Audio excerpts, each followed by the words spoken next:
Professor Anand Prakash is a professor and Dean International Relations, University of Delhi, in the Department of Psychology.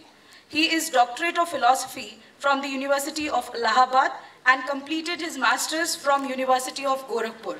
He is an author of many books and also written many research papers in the area of organizational behavior, applied social psychology, qualitative research methods, organizational culture and change management, social responsibility and corporate ethics. Completed 37 years of teaching experience, he has supervised many research in the area of organizational socialization, cultural change and value orientation, meaning of work, well-being and success, change management, and people issues using both qualitative and quantitative methods.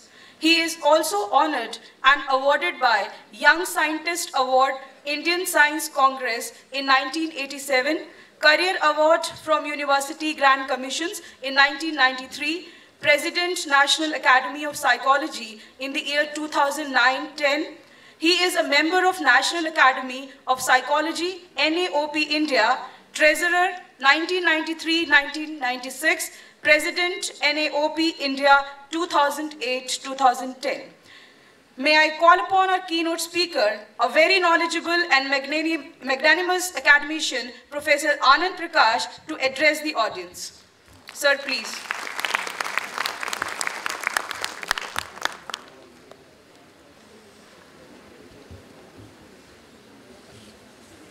Thank you very much for a very generous introduction, whose time is difficult to believe that it is something read about me.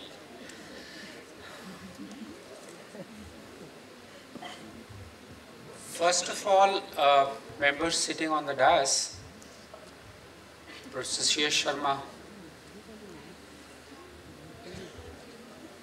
I'm really thankful to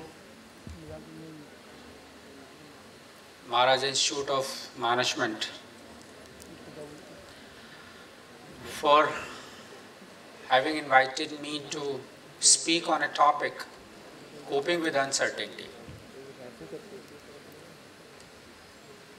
And when Dr. Sharma asked me to be the keynote speaker of this seminar, I said, certainly I will come.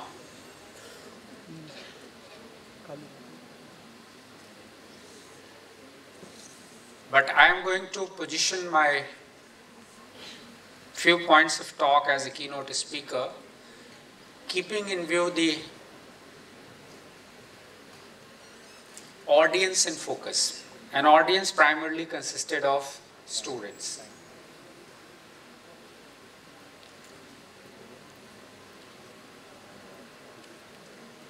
That is where I see a greater possibility of new learning.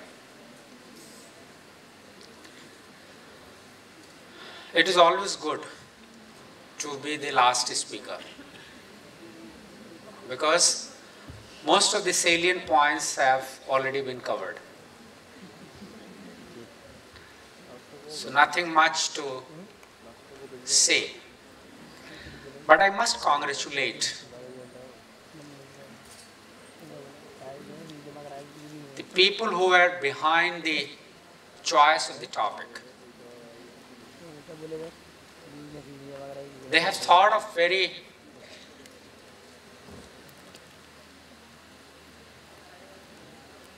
relevant, closely appealing, and very thought-provoking topic, coping with uncertainty. Why uncertainties are to be coped? Why not they be to be invited? This is the first question I would like to throw to all the members of the audience, because the entire growth of human civilization and human development have taken place as a result of struggle to cope with uncertainty. If it is such a great catalyst, if it is such a wonderful stimulant, then why certain kind of negative connotations are attached to the word uncertainty?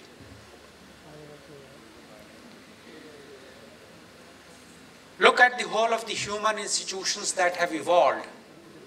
And certainly I am a psychologist and social scientist, so I'd be speaking from the social and the individual perspective about the idea of uncertainty.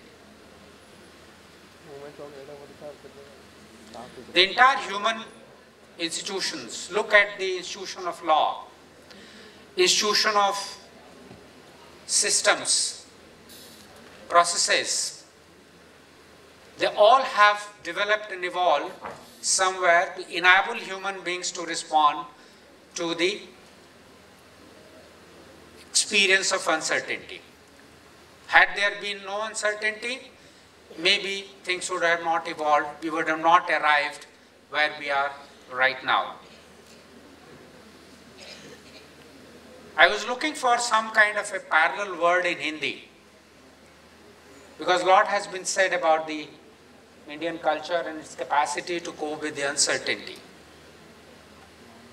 And I could see that there are tremendous amount of words available in Hindi to represent the central and the peripheral meaning associated with the term uncertainty.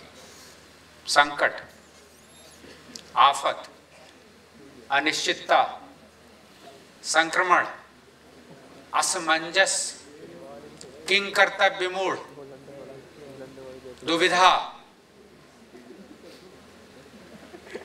And it shows the cultural frame of human mind, that how evolved it is to enable us to cope with the certainty in a better way in comparison to any other frame of mind. See the range of words that has been given. Now, I will just touch briefly some of the elements which are operative at the macro level.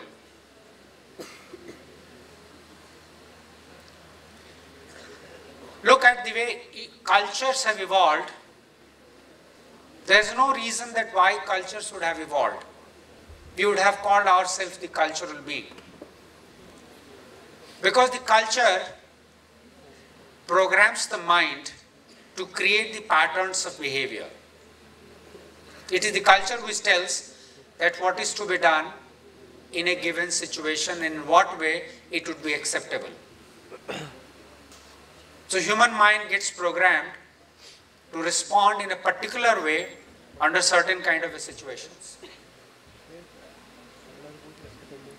If the situation is changing, then if culture is not able to offer an alternative way of behavior, that is where we experience uncertainty.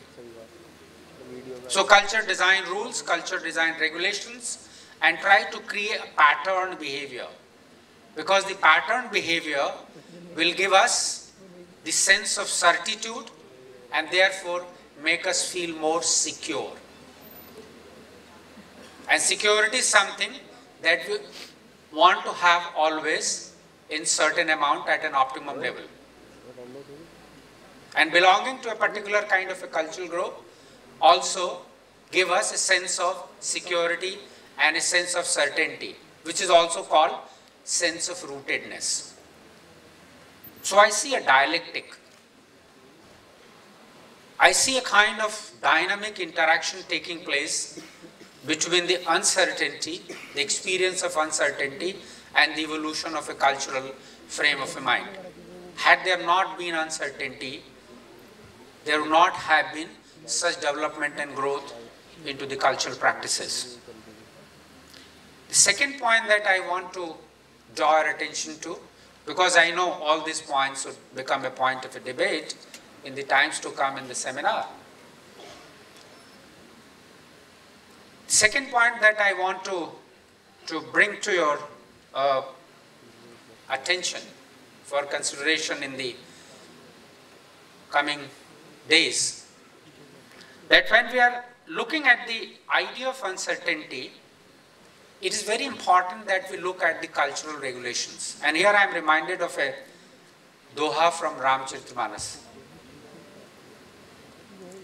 Dheeraj dharma mitra runari. And there is a very deep sense of understanding that how you can cope with the uncertainty. Dheeraj dharma mitra runari, afat kal parakhiye chari. What your religion, and dharma not in sense of the religion, dharma in sense of dharma. I will not go into the details of it, but those of you who understand the true meaning of the dharma, which is an inside of you, dharete iti dharma, which you are able to own, which you have taken upon yourself as the righteous way of conducting yourself. So your righteous conduct, patience, of course, dheeraj, dharma, relational network, mitra, and of course your spouse or your family. If they are with you, if they are together, I think they enable you to cope with the challenges of uncertainty in a better way. You are always, anytime, feel more empowered if you have not run out of patience. Check your own patience. When someone is getting late, I can give you numerous examples that how our patience come to our rescue, provided we have plenty of it inside our head, inside our personality. One has to work on the idea of patience. Patience with all shades of richness available to us in our personality. So if you start looking into the cultural frame, then we can be very equipped in terms of dealing with the uncertainty. The third point that I want to bring, and since I am speaking in a business school, and I have heard speakers like Sai Saab who talk about the fluctuating market, changing international policies, right? The transformative regulations, the climate change, all the elements which are continuously trying to create uncertainties as a way of living a life. So if the uncertainty is going to be the order of the day, if the uncertainty is the writing on the wall, then why we are worried about it? Why not embrace it? Why not openly invite it that I am certain for this moment of a time, but I would be uncertain about the another moment of time. This frame of mind, human mind, whether it is the entrepreneurial activity, it is, so look at, in order to cope with it, the amount of effort that we all have made in terms of developing policies, developing processes, developing systems, and developing practices. And we feel that all this help us cope with the idea of uncertainty for a limited period of time. They only enable us to cope with a limited period of time, and then all that become a great liability the moment certain kind of a changes takes place. So we'll also have to keep our negotiation skills. How do we negotiate? How do we negotiate at different levels of our existence, human existence, so that we feel empowered and enabled to cope with the idea of uncertainty. I was searching for a word, a right word, that what would be parallel word for a chaos. And I was unable to come any word either in Hindi or Sanskrit which is the exact meaning of a chaos. If any one of you come across a word which comes closer to the idea of chaos, please share with me. But look at the English word or even the Chinese. There are words representing the term chaos. Does it mean that within our own cultural context, within our own frame of minds, which you call Indian, there have been no issues dealing with the uncertainty because culturally we have evolved mechanisms. We have evolved psychological processes, social understandings that how we can cope with the uncertainty. And the famous formulation is being given, we can always keep with uncertainty provided we are able to keep Desh Kal Patra in place. What is the another way of coping with the uncertainty? So you should be sensitive to the spaces, to the landscape. It is the landscape of technology, it is the landscape of politics, it is the landscape of the power arena, or it is the landscape of any other kind. Be sensitive to the spaces in which you are operating. Places, spaces and places where you are operating. Be sensitive to the idea of time. And be sensitive to the kind of person or the kind of people you are dealing.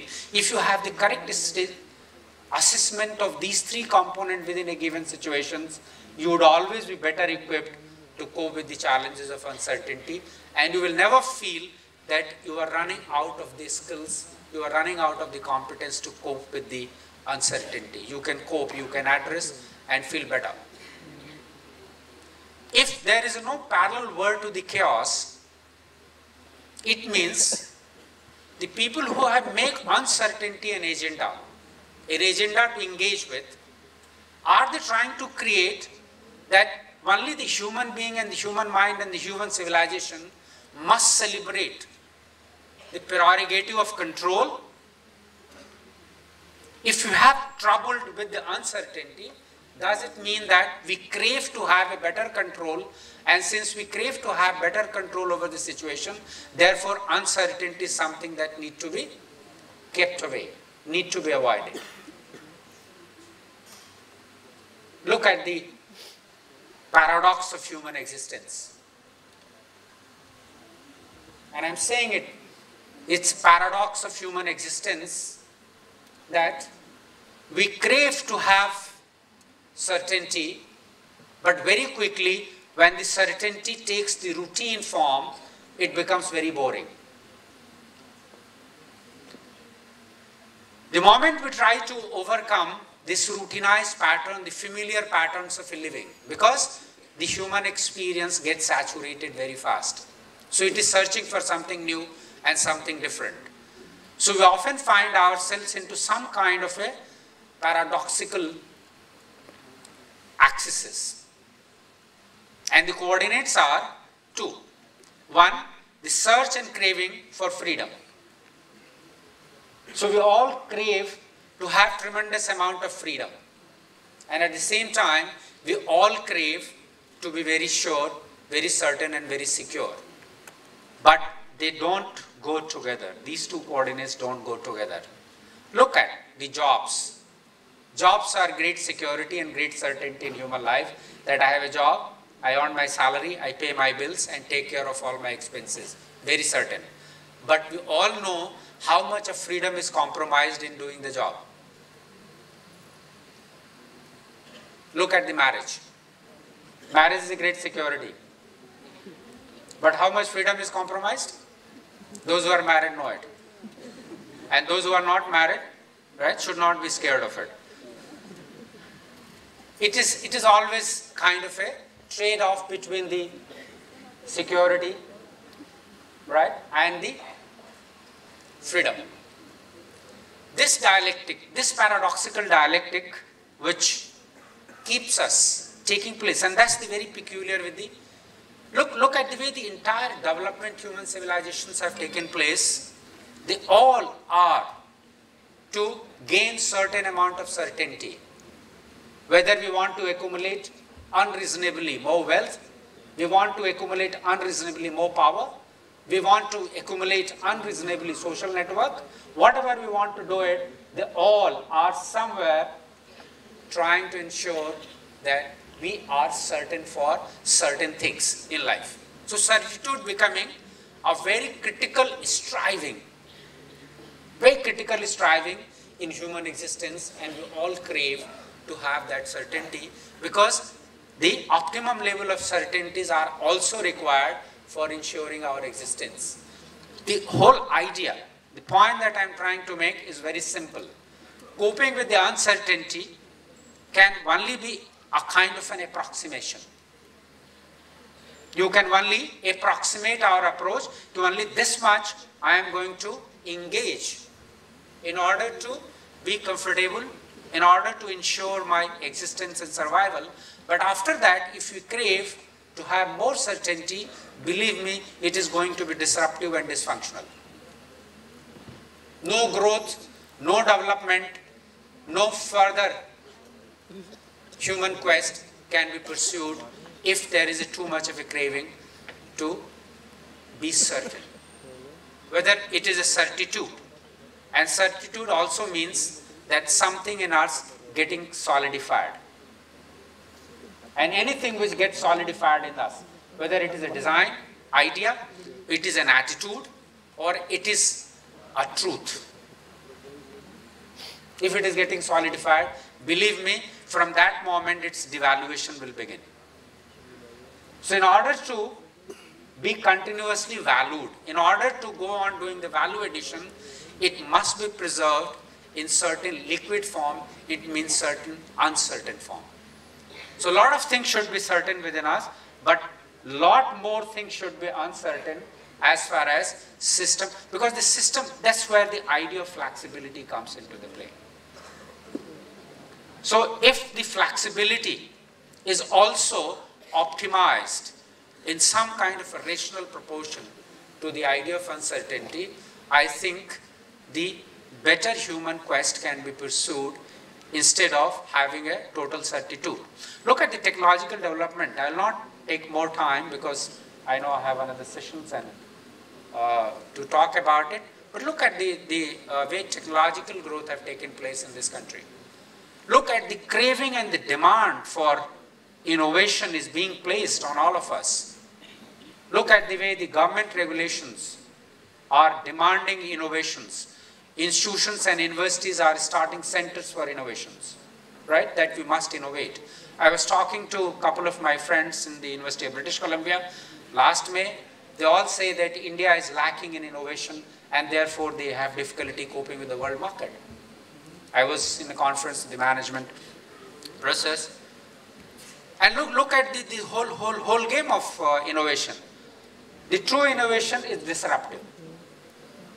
In the real sense of the term, all other innovation, that there are evolutionary innovations, one by a step where all the attending systems are also growing with it. So we may start from bullock cart and gradually move to the car, right? And when the car becomes accessible to everyone, then that is the evolutionary innovation. But look at the other innovations. Look at the innovations of the mobile. Look at the innovations of the internet, or some of the innovations that you were talking about in your speech, right? The e-book innovations that have, right? They also have been very disruptive, like the computer innovations. The typewriters have become completely obsolete. They are very disruptive innovations. It means that somewhere the quest from continuously moving from certainty to some kind of uncertainty that is how the human happiness is designed to exist. We cannot remain internally happy. Look at the quest for the spirituality. Look for the search of the God. Look at the whole of the relationship building. This is all done to ensure certain amount of certainty in our own existence. At the same time, right, there is a quest to take it to the next level. It means that the transition, we will have to go through that fear and pain, right? Like looking at our own personal life. When 2 generations ago, my father decided to move away from the comfort of village to search for a better life. He moved from certainty to uncertainty. If we have chosen to do that, we also have moved from uncertainty to certainty to uncertainty. So this dialectic of continuous transition from certain amount of certainty, moving toward uncertainty, trying to reappropriate and reposition so that we can take life to the next level of survival, existence, and growth. This must be understood when we are debating the idea of coping with the uncertainty. Whether it is the calculated risk, whether it is the acceptance, whether it is looking at the present moment, all those formulations which are being given must be seen that an optimum level of uncertainty should also be welcome, because they must be seen as an opportunity for us to try out new things, become innovative, right? Realize unrealized potentials in all of us as a learner, as a human being, as a student, as a teacher. Because if it is too much of a certainty, if where everything becomes predictable, if futures are known, right? If everything is certain, will life be worth living? I leave that question to you. And if not, then what should be the right portion, right amount of uncertainty that I should seek, so that the coping mechanism, the adjustment capacities within us are evolved appropriately, so that I realize the unrealized potential and on a continuous path of a growth. Finally, thank you very much for giving me this opportunity to come and share some of my random thoughts, and particularly I am thankful to Dr. Shia Sharma, who gave me this opportunity to try out and speak about some of those untested ideas with you. Thank you very much.